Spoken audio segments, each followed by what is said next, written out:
Tulisa has long acknowledged her father's influence on her path into music.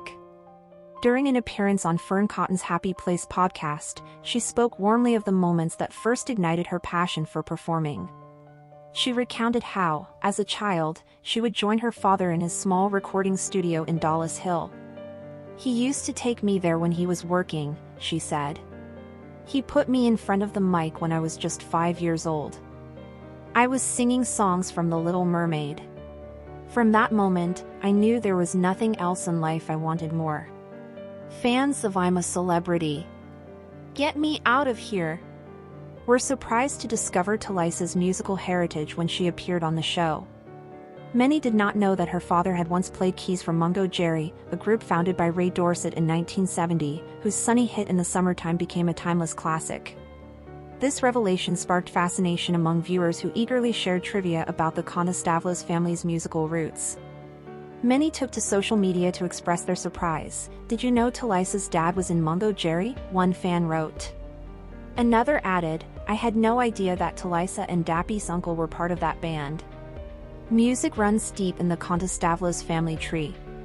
Plato's brother Byron, who was also Dappy's father, was the bassist for Mungo Jerry and later managed N-Dubs, the group that propelled Tulisa and Dappy to fame.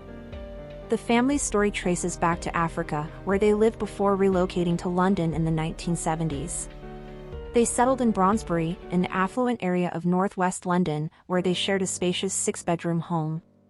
Tulisa's grandfather held an esteemed position as a senior diplomat with the United Nations, adding another layer to the family's remarkable legacy. After experiencing the highs of touring the world with Mungo Jerry, Plato eventually returned to London, where he met and Byrne in 1984. 4 years later, Tulisa was born. And, a gifted singer in her own right, found moderate success in the 1980s with her sisters in the swing band Jeep. She even made a memorable appearance on the short-lived TV talent show Go For It, where she wowed audiences with her uncanny Marilyn Monroe impression. But beneath the surface of Anne's musical aspirations lay a struggle with mental health that predated her relationship with Plato. Unbeknownst to him, Anne had suffered a mental breakdown 2 years before they met. She was later diagnosed with schizoaffective disorder, a complex condition that combines symptoms of schizophrenia and mood disorders. When Tulisa was just 2 years old, Anne's illness resurfaced in the form of hallucinations and episodes that often required hospitalization at the Royal Free Hospital's psychiatric unit. The weight of Anne's condition took a heavy toll on the young family. Plato found himself raising Tulisa mostly on his own, juggling the demands of single parenthood while trying to help his daughter navigate the confusing absence of her mother. The couple ultimately separated when Tulisa was 10. After the split, Plato moved back in with his parents at their £1.2 million 5-bedroom residence in West Hampstead, while Tulisa stayed with her mother. Despite the instability at home, Tulisa's bond with her father remained a source of strength. During her childhood, she stepped up as her mother's primary carer, learning to shoulder responsibilities well beyond her years. The challenges she faced didn't end there. At school, Tulisa became the target of relentless bullying, often cruelly taunted by classmates who mocked her mother's illness. Plato once spoke candidly about this painful chapter in an interview with the Sunday Mirror back in 2012. "My daughter was horribly bullied," he revealed. "It was awful. Children would shout, 'Your mum's a loony.'" Tulisa was about 5 when it first began. She would come home in tears every single day. Rather than shielding her entirely, Plato decided to teach his daughter to stand up for herself in a world that could be harsh and unforgiving. "I had to tell her, I can't fight this battle for you forever. This is life. You need to learn how to face it head-on," he explained. "I trained her for 6 months, showing her how to defend herself."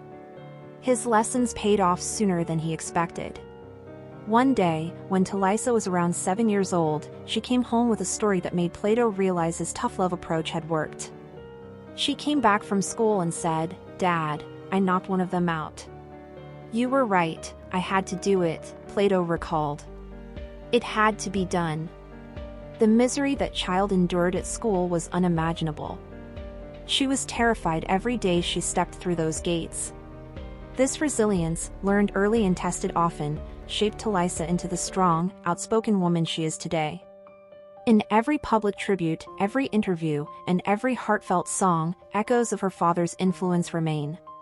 Although their relationship was unconventional, Plato's impact on Tulisa's life and career cannot be overstated.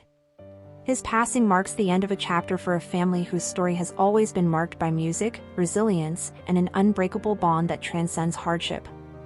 As Tulisa's tribute reminds everyone, no matter the complexities of life and family, she will always be her father's daughter. Thank you for watching. If you enjoyed this video, please subscribe and turn on the notification bell for more updates on celebrity deaths and news updates.